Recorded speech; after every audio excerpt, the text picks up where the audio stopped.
کچھ آداب سیکھیں، بولا کریں درود شریف۔ ایک بندہ مجھے ملا، میں اشارہ ہی کرتا ہوں، میں مخالف بات نہیں کرتا، اس قسم کی محفل میں کہتے ہیں کہ صاحب یہ کیسی محفل ہے؟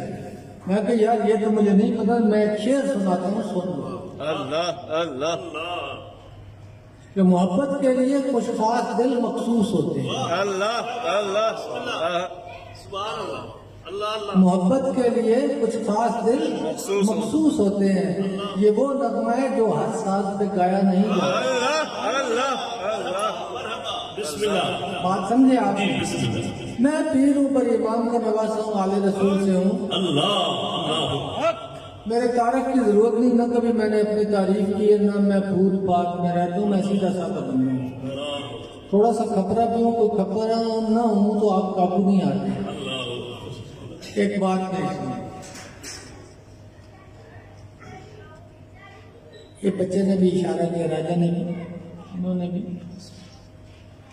یہ آج کا دور جو ہے جس کو آپ الیکٹرانک دور بھی کہتے ہیں، میڈیا کا دور بھی کہتے ہیں، یہاں اس دور میں جہاں بہت کچھ بن رہا ہے، بہت کچھ خراب بھی ہو رہا ہے، اللہ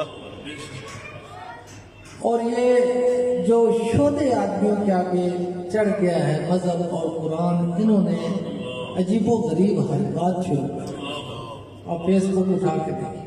میں ایک بڑے عام موضوع پہ آپ سے صرف 10-15 منٹ بات کروں گا، کیونکہ اصل کا وقت ہو رہا ہے، کبھی نماز کو ہم ڈسٹرب نہیں کرتے۔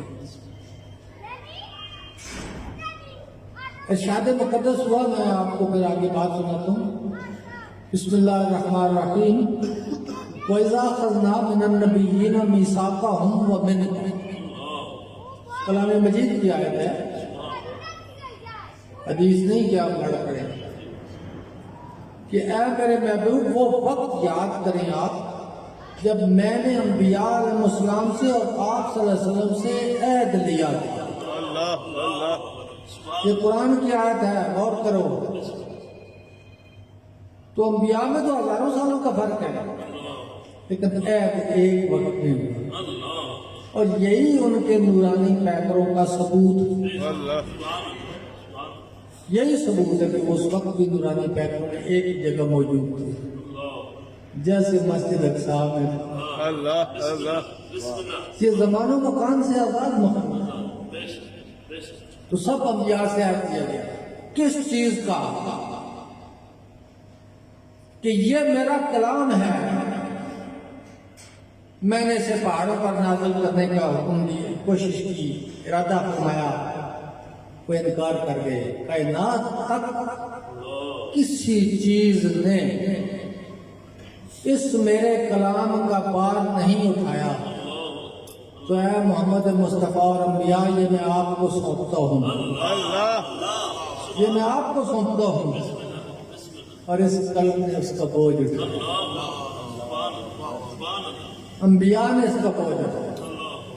قرآن ہر دور کے انبیاء کے لیے ہے، اس میں فروعی شریعت جو ہے، فروعات الگ ہوتے ہیں، ماحول کے مطابق زمانے، بنیادی تصورات ایک ہی ہوتے ہیں، وہ اسلام ہی ہوتا ہے۔ کرسچینٹی ہو بیسیکلی وہ اسلام ہے، جوڈش ہو وہ بیسیکلی اسلام ہے۔ کسی نبی کا بھی علیہ السلام کا بھی درس جو ہے وہ خدا کی وعدہ نہیں ہے۔ بات سمجھے کہ میں بات کرنے لگا ہوں، لیکن اللہ رب العزت نے یہ عہد بھی لیا۔ اس کی میں آپ کو ایک چھوٹی سی مثال دیتا ہوں، جیسے سرکار امام علی مقام نے نا شب عاشور کو کہا کہ چراغ بجھا دو، اس سے پہلے فرمایا کہ میرے بائیں ہاتھ میں دیکھو، بائیں ہاتھ میں دیکھو، تو پورا واقعہ کربلا دکھایا، دائیں ہاتھ میں دیکھو تو جنت کے مناظر دکھائے، کا چراغ بجھا دو، جنہوں نے چھوڑ کے جانا ہے چلے جاؤ۔ وہ پہلے بھی بہتر تھے، چراغ جلنے کے بعد بھی بہتر۔ اللہ اللہ یہ یقین کی منزل ہے، یہ یقین کی منزل ہے۔ تو یہ جو امام تھے، اگر ان کے یقین اور ان کے پیروکاروں کا یقین یہ تھا، تو انبیاء اور ان کے اصلی پیروکاروں کے یقین کا مقام کیا ہو؟ بات سمجھے آپ؟ تو انبیاء نے اٹھایا، لیکن اللہ رب العزت نے فرمایا کہ تیرے امتحانات بھی ہوں گے اس پہ، پھر آپ انبیاء کی، میں تفصیل میں نہیں جاتا، آپ انبیاء کی تاریخیں سنتے ہیں، کیا کیا کر رہی ہیں. سرکار کتنی مرتبہ فرماتے ہیں کہ تمام انبیاء کے پر ڈالے گئے مسائل ایک طرف اور مجھ اکیلے پر آئے. اللہ اللہ تفصیل میں جانے کی ضرورت نہیں، آپ کو پتہ ہے. اب کاروائی کیا ڈالی جا رہی ہے؟ آپ نے فیس بک پہ وہ پوسٹیں پڑھی ہوں گی کہ جی قرآن کی کچھ آیات میں تحریف ہونے کے متعلق کئی کتابوں میں روایات موجود ہیں. یہ سٹارٹ یہیں سے ہوتے ہیں، یہیں سے سٹارٹ ہوتے ہیں، پھر آہستہ آہستہ بڑھنے. تو میں نے اس فیس بک پہ خود بھی پوسٹ لگائی کہ قرآن میں جو معمولی سی تعریف کا بھی قائل ہو وہ لعنتی ہے، بے شک لعنتی ہے، اور وہ اسلام سے خارج ہے. میں نے کہا انبیاء کی قربانیاں تو ایک طرف، اہل بیت اور صحابہ نے رضوان اللہ علیہ اجمعین نے اتنی جنگوں میں ہزاروں صحابہ نے وہ خون بہایا کہ اس خون کا ایک قطرہ قرآن جنت اپنی ہتھیلی پہ لینا فخر سمجھتی. اللہ اللہ وہ خون بہایا صحابہ نے اہل بیت نے جنگوں میں. بات سمجھا؟ اسی قرآن کے لیے صدیق اکبر نے جدوجہد فرمائی، بے شک اسی قرآن کے لیے عمر فاروق کا خون بہا، اسی قرآن کے لیے حضرت عثمان کا خون قرآن پر ٹپکا، اللہ اللہ اللہ اللہ. اور بی بی نائلہ کی کٹی ہوئی انگلیوں نے قرآن پر گر کر یہ بتا دیا کہ اس میں تحریف ناممکن ہے، اللہ اس میں تحریف ناممکن نہیں ہو سکتی. علی مرتضیٰ نے سجدے میں اس کی تصدیق کی، ہائے ہائے اللہ اللہ حسن نے زہر پی، اللہ اور پھر حسین نے تو بہت بڑی مواصفت کی. ہائے ہائے اللہ اللہ. اس میں تحریف ممکن نہیں ہے. کلام مجید امہات المومنین کے پاس مختلف پتوں پہ خالوں پہ لکھا ہوا پہلے بھی موجود تھا، خلفائے راشدین کی پہلی آیت کے دور میں بھی موجود تھا، حضرت خطرہ کے پاس بھی تھی، حضرت ام سلمہ کے پاس بھی تھی، حضرت عائشہ صدیقہ کے پاس بھی. لیکن جب اس میں کچھ اندیشہ ہوا تو حضرت عمر فاروق کا بھی ارادہ تھا، حضرت صدیق اکبر کا بھی تھا، لیکن ان کے ادوار میں کچھ اور چیزیں ایسی تھیں جو کرنا ضروری تھی. سیدنا عثمان کا کمال یہ ہے کہ انہوں نے اتنی شورشوں کے باوجود صحابہ کی ایک جماعت بنائی جس میں مولا علی بھی شامل ہے. اللہ تو یہ قرآن اکٹھا فرمایا، اکٹھا کیا، اور یہ جب اکٹھا ہوا تو باب علم نے اس کی صداقت پر اس پر اپنی صداقت کی مہر لگائی، علی مرتضیٰ نے، اس میں کوئی شک نہیں. حیرانی کی بات یہ کہ علی کو ماننے والے شک کر رہے ہیں، دوسروں کو تو چھوڑ دیں، ماننے والے بھی شک کر رہے ہیں. اور اس کے بعد اولیاء نے اور ائمہ اہل بیت اور ائمہ اہل سنت نے اپنا خون دیا، بازو توڑوائے، ہڈیاں توڑوائے، قیدیں برداشت کی، زنجیریں پہنی. یہ اتنا آسان آپ تک نہیں پہنچا، بہت بڑی قربانیاں اس کے پیچھے، اور اسی لیے اللہ تعالیٰ نے ان کے لیے مقامات رکھے ہیں کہ انہوں نے اس کی کتاب کی حفاظت کی، افواج نے، اور جنہوں نے ہمیں دیا. بات سمجھا؟ تو دوستو اس قرآن کو پڑھو، اس کو سنو، اور سرکار کی سنت پہ عمل کرو. آج کہتے ہیں یا رسول اللہ نے کہو، کبھی کوئی کچھ کہتے ہیں، کبھی کچھ کہتے ہیں. ایک بات کر کے میں اجازت چاہوں گا، پھر کبھی گرمیوں میں کوئی رات کو تو پھر آئیں گے، ان کو بھی بلائیں گے تو میں بھی آؤں گا. جب حضرت علی مرتضیٰ کی واقعہ مائدہ جناب فاطمہ بنت اسد اس دنیا سے چلی گئی تو وہ والدہ کی طرح تھی آپ کی. تو آپ نے ان کی لحد مبارک میں لیٹ کر اللہ مطالعہ فرمایا، اللہ مطالعہ بسم اللہ اپنے کرتے میں کفن دیا، اتارا، دفن کیا، تو کھڑے ہو کر دعا مانگتے رہے مغفرت کی۔ اللہ تو یکدم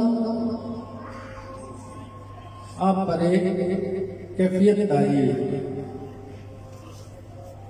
تو فرماتے ہیں اللہ تجھے میری رسالت کا واسطہ اللہ اللہ اس کو بخش دے۔ اور یہ فاطمہ بن جسد کون ہے؟ عورتوں کے بہت سارے احسانات ہیں، اس سے بڑا احسان کیا ہے کہ علی اور جعفر تیار ہمیں دیے ہیں۔ اللہ بات سمجھ، رسالت کو گود میں پالا ہے۔ ایک ان کا سب سے بڑا احسان ہم پر یہ، ایک دن یہ تشریف رکھتی تھی حضرت رسالت آپ صلی اللہ علیہ وسلم کے پاس، تو سرکار نے فرمایا کہ قیامت کو جب لوگ اٹھیں گے محشور کیے جائیں گے تو سارے ننگے ہوں گے، سارے ننگے ہوں گے۔ تو حضرت فاطمہ بن جسد ساتھ جھکا لیا شرم سے، کہتی ہیں یا رسول اللہ ہم بھی